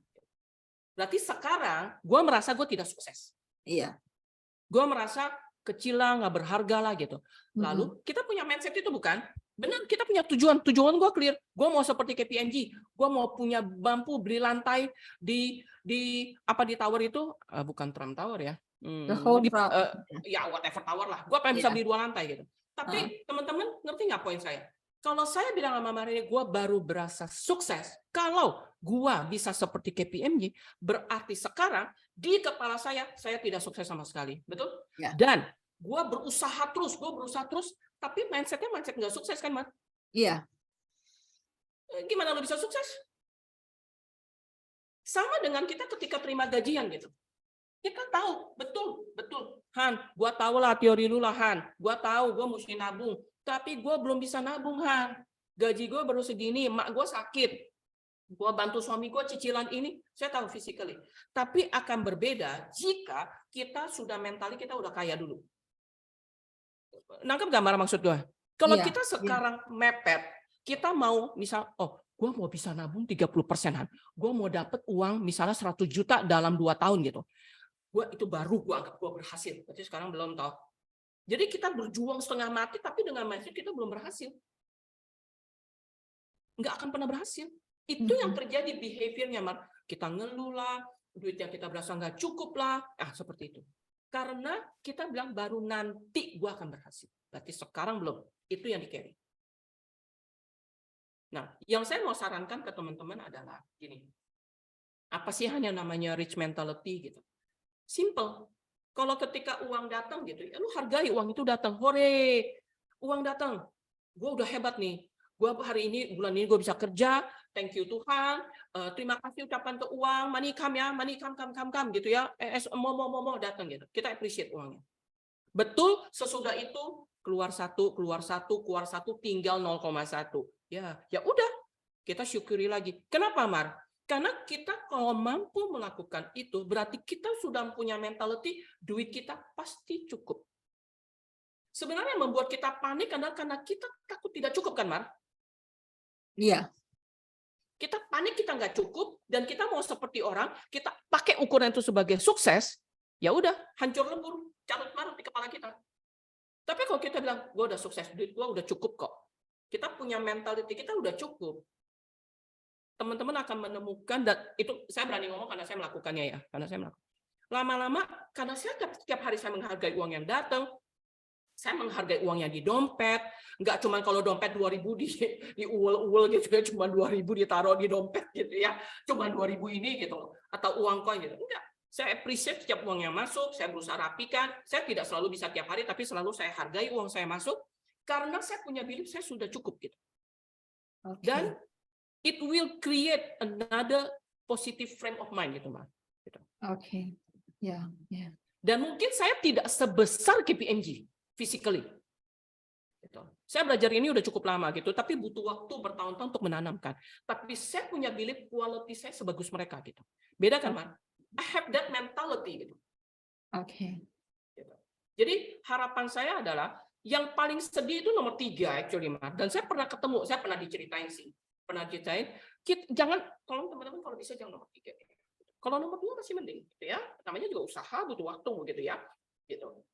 Tapi bukan berarti gini ya, Mar. Kata Hani, kita mesti punya rich mentality. Oke. Jadi kita mesti believe kan, kita udah berhasil kan, iya, nggak ada duit tapi ngutang gitu, beli Rolex yang nggak begitu, gitu loh. Itu balik ke nomor 4. Kita bikin financial liability atau responsibility. Jadi 5 itu kalau teman-teman pelajari itu interrelated. Tapi nomor 3 gue boleh cerita nggak, Mar? Tapi saya diceritain sih. Jadi ada satu kali orang ke Singapura, dia bawa 2 koper. Ini yang ceritain tuh kebetulan lihat sendiri dan dia sudah kenal gitu. Dia juga entah kenapa tiba-tiba dia cerita, bring 2 luggage. You know, luggage yang kedua isinya apa? I don't know. Aqua, tisu, pasta gigi. Oke. Terus gue bilang, and you know what? The size of the luggage itu medium size. Terus saya bilang, cannot be lah. Maksudnya dalam hati, saat itu gue nggak punya duit aja, gue nggak bawa. Ya, ayo bawa ke. Really? Husband and wife bawa luggage. Itu ditanya gitu. Kenapa? Di Singapura mahal. Terus teman saya bilang, my goodness. You know what? Tisu berpak-pak, Supermi, pasta gigi. Jadi supaya dia nggak beli di Singapura gitu. Terus teman saya komentar, sometimes ya Han ya, duit boleh banyak ya, but you really have a poor mentality gitu. Sama contoh poor mentality lainnya apa? Lu punya banyak, lu nggak mau berdana gitu. Atau ngerti kan maksudnya kadang hitungan tips udah ceceng aja gitu. Atau sisa ya udah lalu lihat ibu-ibu tua gitu. Atau another poor mentality adalah ya company bagus tapi udah kita kasih bonus kecil aja ya gitu ya gitu. Jadi anything itu pokoknya dia lihat uang itu ya itu, nggak mau berbagi gitu loh, Mas, gitu ya, gitu. Jadi sebenarnya harapan saya adalah dari 4 naik ke 2, yang financially butuh waktu, tapi rich mentality itu menurut saya within our grasp dan itu akan mempercepat financially menuju nomor 1. Itu sih, Mar. Saya berharap teman-teman paham bahwa 5 self-talk itu mungkin tidak bisa membantu teman-teman dalam konteks financially fisik secara uang, tapi saya berharap tidak dalam waktu lama, kalau ketemu saya di jalan, oke Han, gua berasa udah kaya di dalam. Itu maksudnya. Baiklah Hani, luar biasa sekali. So, thank you Han. So, ini adalah slide terakhir ya Hani? Ya. Oke, baik. Mungkin boleh di stop share Han supaya kita bisa melihat galeri teman-teman semua. Thank you Han. So teman-teman tanpa terasa waktu tinggal 5 menit. Apa yang teman-teman peroleh dari sesi 1 jam dari Hani? Dapat sesuatu teman-teman? Yes, jempolnya lagi dong, jempol kalau dapat sesuatu bermanfaat buat masing-masing. Oke. So kalau bermanfaat dipraktekkan ya teman-teman, dipraktekkan. Nah, apa yang akan kita lakukan berikutnya, saya akan men-summarize apa yang disampaikan oleh Hani. Lalu kemudian setelah itu kita akan foto bersama dan setelah foto bersama kita akan akhiri dengan beberapa pengumuman teman-teman. So stand still di dalam grup ini supaya kita bisa melakukan 3 hal terakhir ini. Saya akan men-summarize, Han. Tolong tambahkan kalau ada hal yang kurang, yaitu 5 money talks to change your life. Jadi 5 money talk nih, apa saja gitu ya. Yang pertama adalah seberapa bagusnya kita berteman dengan diri sendiri. Apakah saya selalu berteman dengan diri sendiri atau mengkritisize diri sendiri? Jangan-jangan bahkan kita tidak mengenal diri kita sendiri. Kalau kita tidak mengenal diri, bagaimana mau kenalan sama uang kan teman-teman? Betul kagak sih? Ya, betul kagak? Wah, bahasa Betawi saya keluar. Lalu nomor 2, adalah bahwa kita sering menggantungkan diri, menghargai diri kita dengan uang gitu. Jadi saking menghargai diri kita dengan uang, ya kita jadi lupa dengan menghargai diri kita sendiri. Jadi uang adalah segala-galanya, padahal kita udah punya uang loh gitu loh. Tapi kita membandingkan, kita baru berhasil kalau uang kita udah segini, uang yang segitu nggak dihargai. Akhirnya apa? Kita jadi tidak tahu sendiri bahwa sebenarnya kita sudah punya uang. Kalau kita tidak tahu kita tidak bisa menghargai uang kita tidak tahu kita punya uang. Akhirnya kita jadi bawaannya galau melulu, ya seakan-akan kita nggak punya uang. Dan kalau gitu gimana kita punya semangat untuk mencari uang itu sendiri, teman-teman? Udah mengkritisi diri, tidak punya semangat karena merasa uang hanya numpang lewat katanya. Nah, yang nomor 3 adalah ingin instant gratification, ingin serba cepat, apalagi yang namanya sekarang ini serba cepat nih ya, informasi begitu cepatnya, sehingga kita lupa pada prinsip-prinsip kita sendiri. Rumput tetangga lebih hijau, udah cepet lu, gue pengen cepet. Dan kita lupa pada apa yang sudah kita punya. Bahkan tadi saya bilang kita punya sumur nih, kita sudah menjalankan sekian lama, tapi kita tiba-tiba kita loncat atau lompat kolam. Padahal kita sudah punya prinsip kita sendiri dan bagaimana untuk memupuk atau membangun kesejahteraan dalam diri kita.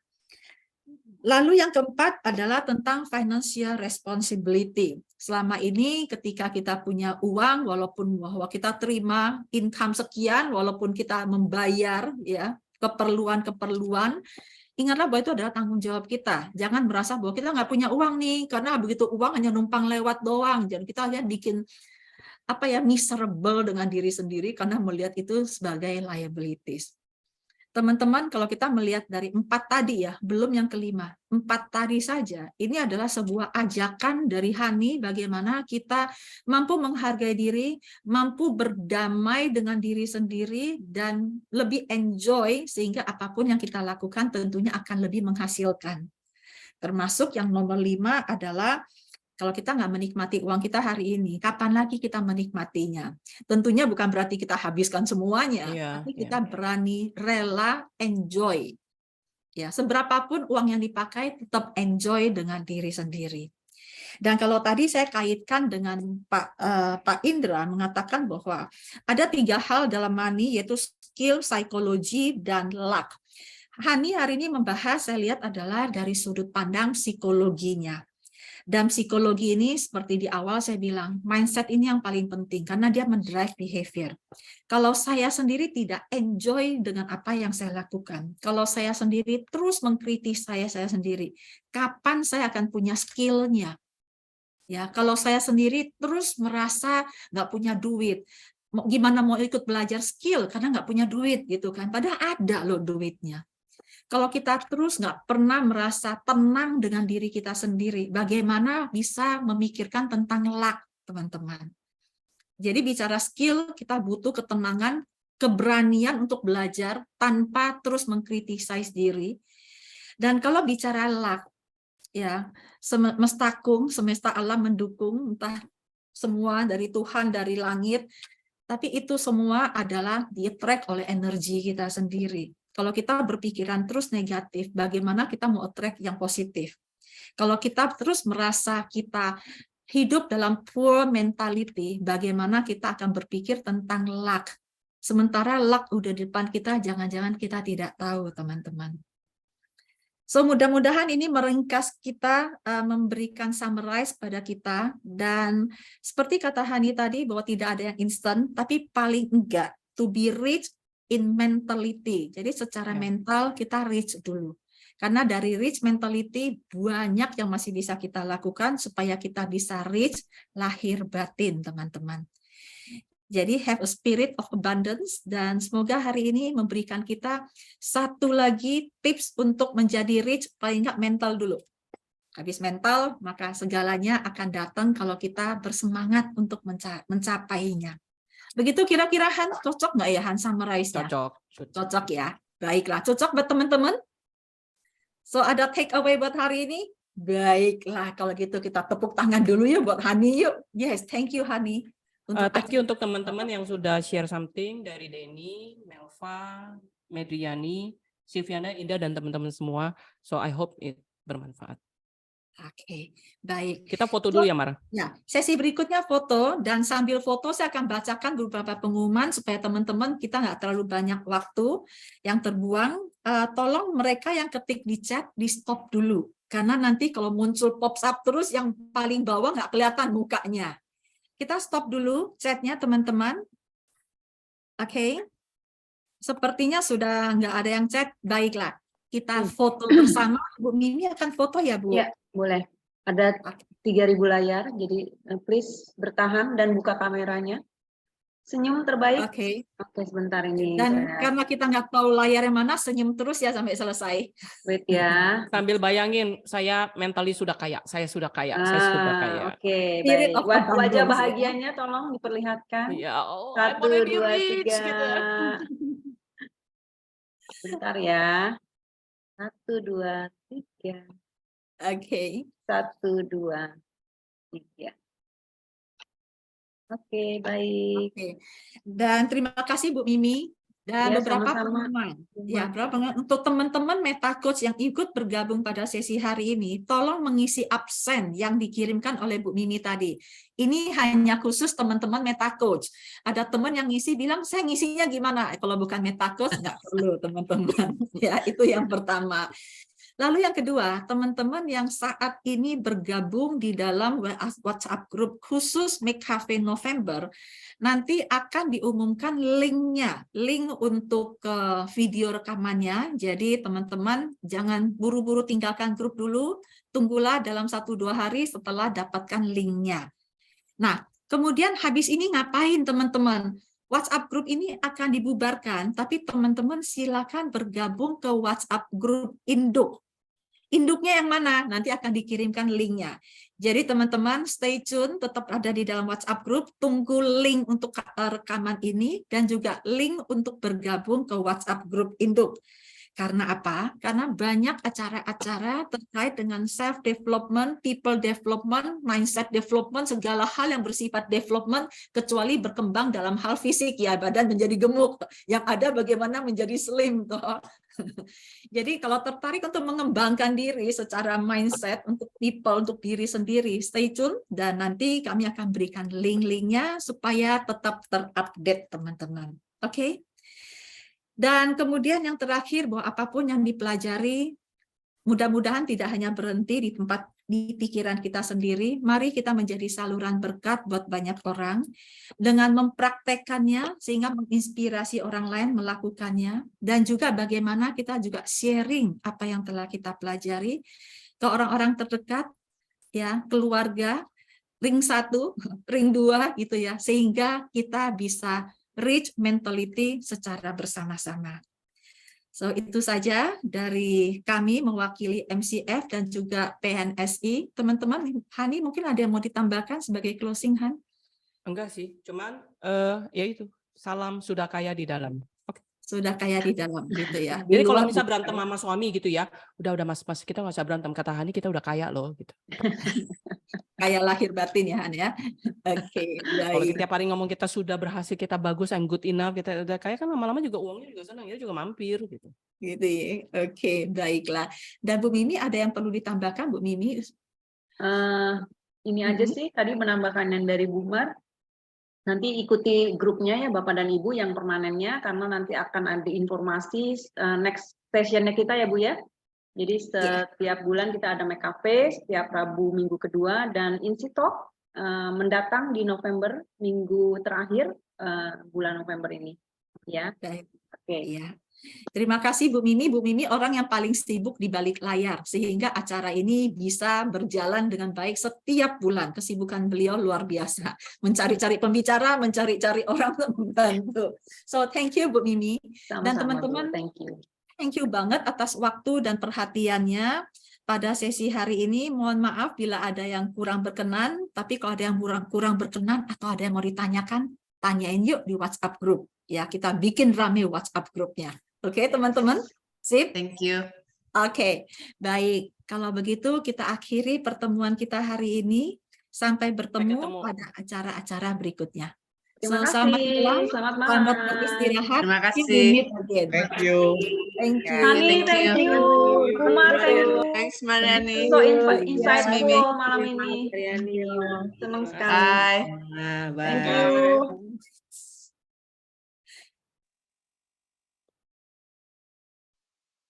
Pak Indra sudah Stay ketemu dulu ya? Pak, linknya Pak, absensi.